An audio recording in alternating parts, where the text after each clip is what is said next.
Number 1. Before I tell my story, let me set the scene. It was the summer of 1996, and I was 15 years old. I grew up in a good neighborhood in a typical Swedish university town with my dad. I was a pretty well-behaved kid. I did good in school. I didn't smoke or drink. In fact, I didn't want to go to parties at all. I didn't have a boyfriend, but I had a crush on a boy at school, and I felt pretty sure he was curious about me too, but we were both shy people.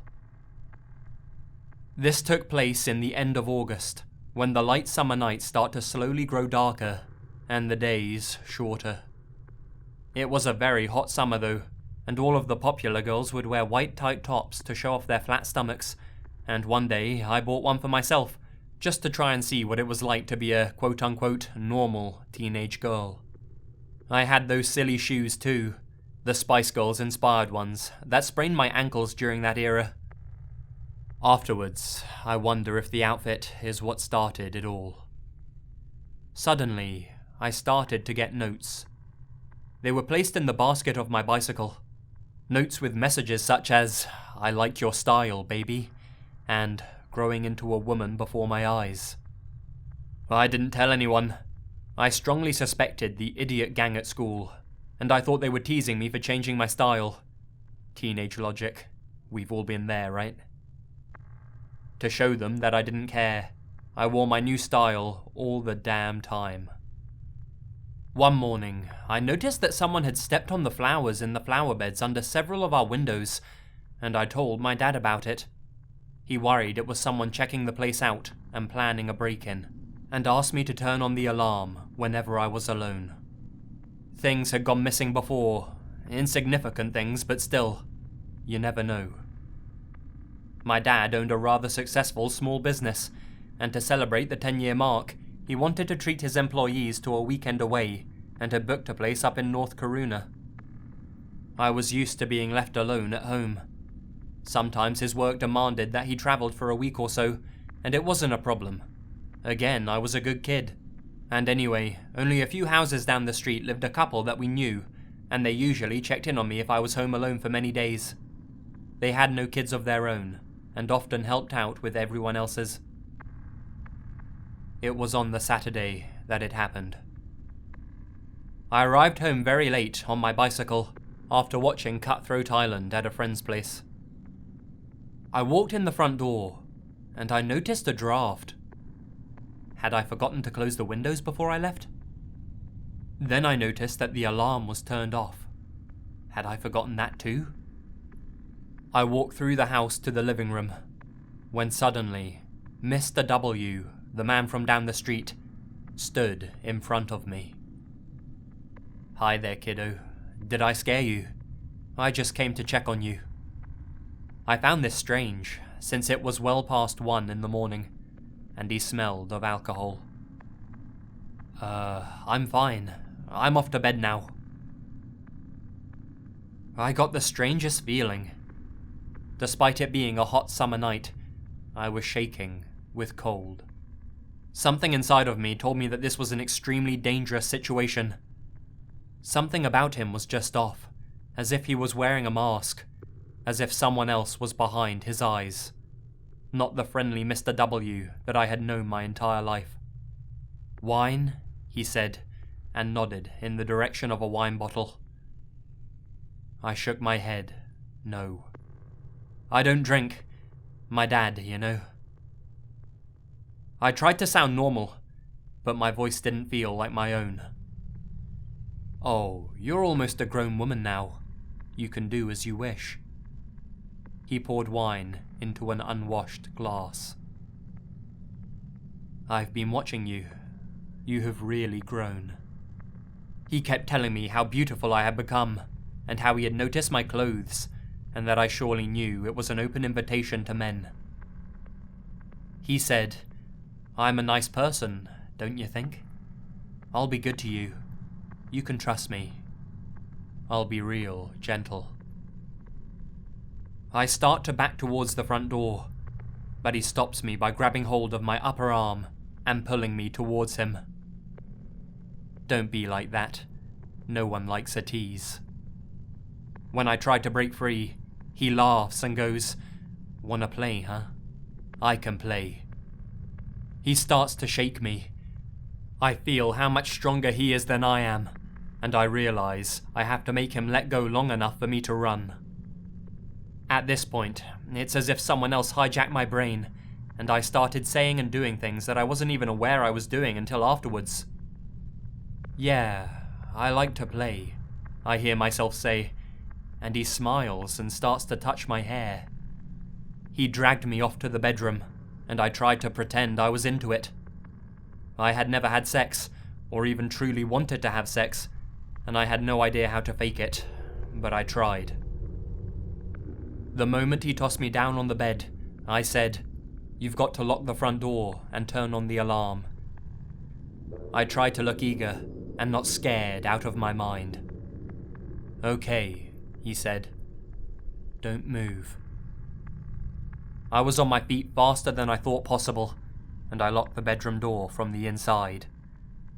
My plan had, however, not turned out as I had hoped. He had taken me to my dad's bedroom, not my bedroom. My bedroom had a window that led onto the roof of the garage, and from there I could have jumped. But this room had no such escape. But it had a phone. Due to stress and shock, my brain had forgotten the number for the police, and the only number I remembered was my dad's work phone. He answered almost right away. My dad phoned the cops on his other phone, and I still had him on the line while Mr. W tried to open the lock with a screwdriver, shouting at me and promising to gut me like a fish when he got in. My dad also phoned another neighbour, Mr. K, who used to be in the military and often bragged about how he would treat any burglar to a trip to the emergency room if given the chance. Mr. K arrived before the police, and he didn't break his promise. But the sound of the fighting outside of my room was terrible, and I had no idea who was on the winning side. Mr. K was an old guy, but fit. But what if Mr. W had a weapon? I don't think I dared to breathe until Mr. K asked me if I was okay, and I didn't dare leave my room before the police arrived, and even then I was almost unable to move, as if my mind had escaped my body. A man who I had known since toddlerhood had suddenly started to stalk me, and planned to use the fact that my dad was out of town to rape me, and God knows what else. I trusted him, and I had been so wrong. I still have trust issues today. I spoke to his wife once, long after the incident. She had filed for divorce, and told me that the reason she refused to have children with him was that deep down, she feared that they would not have been safe in their own home. Mr. W is dead now, and I'm glad. Number 2. This happened to my godmother, who I'm very close with. She and my mother have been friends since 4th grade. This took place during the 70s, and my godmother was about 16 or 17 at the time. So, one day, she was doing some homework in the living room, when the phone rang. Her mum picked it up, and before she could say anything, she got a funny look on her face and started to laugh. My godmother said, "What is it? Who was that?" Her mum said that someone was just playing some music over the phone, probably a wrong number. A few days later, my godmother was home alone, when the phone rang again. She picked it up, and the song, "Hello, It's Me," by Todd Rundgren started to play. If you haven't heard it before, you should look up the lyrics. My godmother smiled, and she thought it was this guy that she was dating at the time. She hung up, and the next day at school, she brought it up to the guy she was seeing.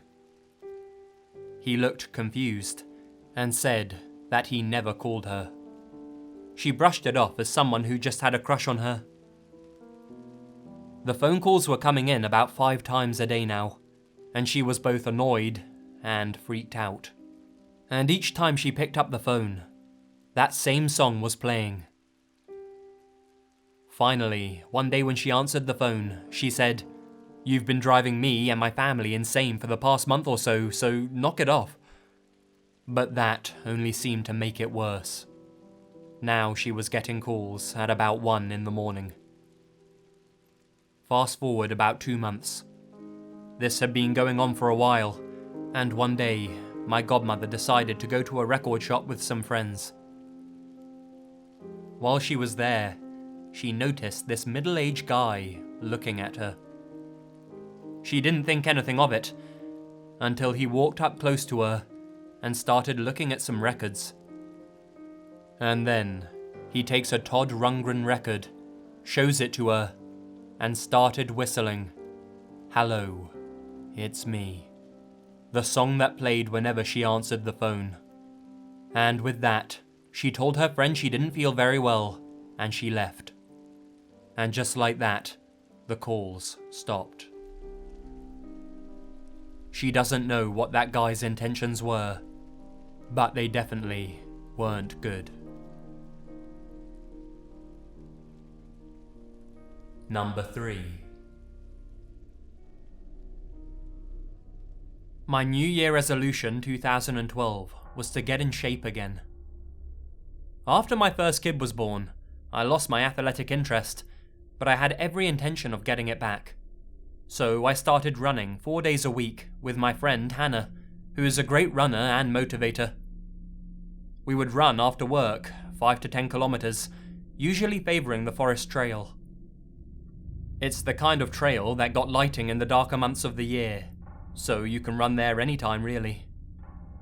Once you turn on the lights, you got 45 minutes to run the shorter trails, and longer to run the longer ones. Then the lights shut off automatically. We'd been running for about 2 months, when we started seeing the same man hanging out around the parking lot every time we got there. A thin man, 25 to 30 years of age, always dressed in sports clothing, but never actually running. He never looked you in the eye, either.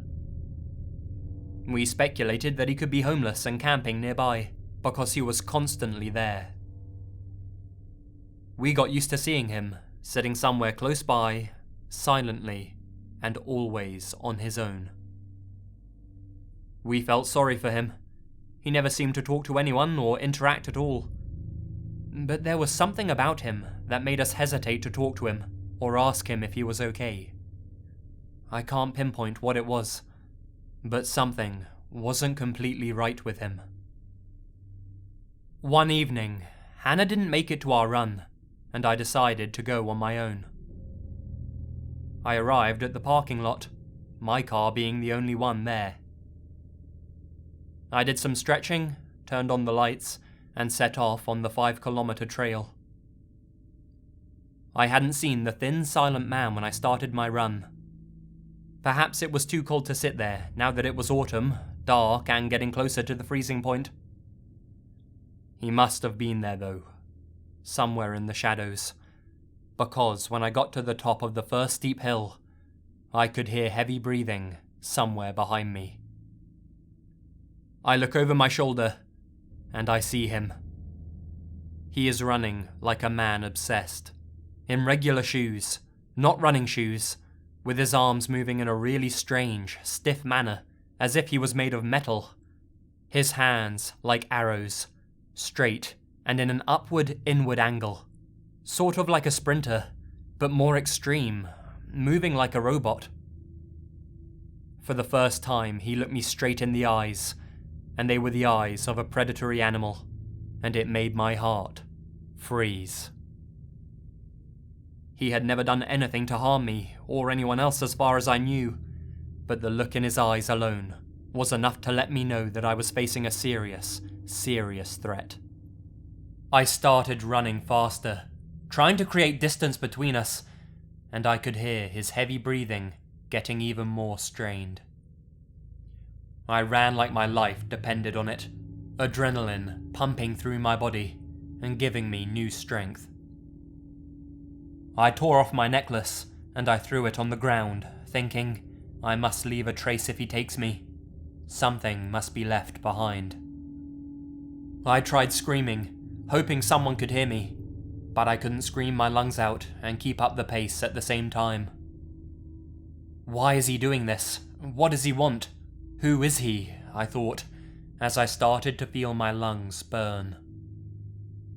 Then I thought of my 15-month-old daughter, and I ran until I could taste blood in my mouth. He was still behind me, maybe 100 meters, but I figured that if I trip and fall, or fumble with my car keys once I reach the parking lot, then I'm screwed. So, once I reach a sharp turn, I run straight into the dark woods. I ran only a short distance, and then I laid down flat on my stomach, my hands searching for a rock to defend myself with if he found me. I realized that I was wearing bright running clothes, with reflexes and neon coloring. I had never felt so visible in the dark before. I could hear him reach the turn, and thank God, he kept running. I started to slowly, and as silently as possible, move further into the darkness. My heart sank as soon as I heard rapid footsteps closing in from the trail. He had realized that I must have gone off the trail once he saw that there was no sign of me ahead. He stopped, and I stopped. I could imagine him listening for any sound, and I held my breath and begged to a God I don't even believe in to make him go away. After a while, I heard him say something in a language I didn't even recognize, and walk off. I didn't move. I feared that he would wait for me near my car. I started to make my way further into the woods, knowing that I would eventually end up on the last part of the long trail, and close to the main road. The lights on the trail suddenly shut off. That made me calmer at first. The dark was a comfort and protection. But then, after only a few moments, it switched on again. This could mean that another person had just started their run, and soon I would have someone there to help me. Or it could also mean that he was looking for me, or getting ready to prey on another lonely runner. I decided against waiting to find out, and continued my way towards the main road. It was dark, and I fell multiple times, my clothes getting wet from the damp vegetation, and I started getting cold. After what felt like a lifetime, I could see the 10-kilometer trail up ahead, and I knew I was close to the main road. Soon I could hear the traffic. Once I made it to the road, I must have looked like I had been in a terrible accident. Blood from several small cuts, my clothes dirty, and my face, I assume, petrified. My bright runner shirt soon attracted the attention of a passing car. The driver, a 40-ish man with his 2 kids in the back, spent the next 10 minutes or so trying to make sense of what I was trying to say between the sobbing and the crying. He asked if I wanted a lift back to the parking lot, and I told him no. Please just take me home instead. At home, my husband insisted on going back to the parking lot to retrieve the car and calling the police. My husband went back for the car. The driver's seat window was smashed, and my phone was gone. So was the photo of my daughter that I had hanging from the mirror. I don't know what he was trying to do, or why he chased me the way he did, but the look in his eyes, there was no doubt he had bad intentions.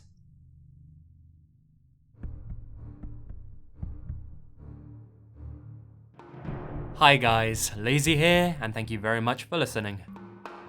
My Stalker series was always popular, so I thought I'd bring you a few new stories, seeing as the old ones have had to be privatized, at least for the time being. Either way, I hope you enjoyed these ones, and I'll have another video coming for you very, very soon. Stay spooky.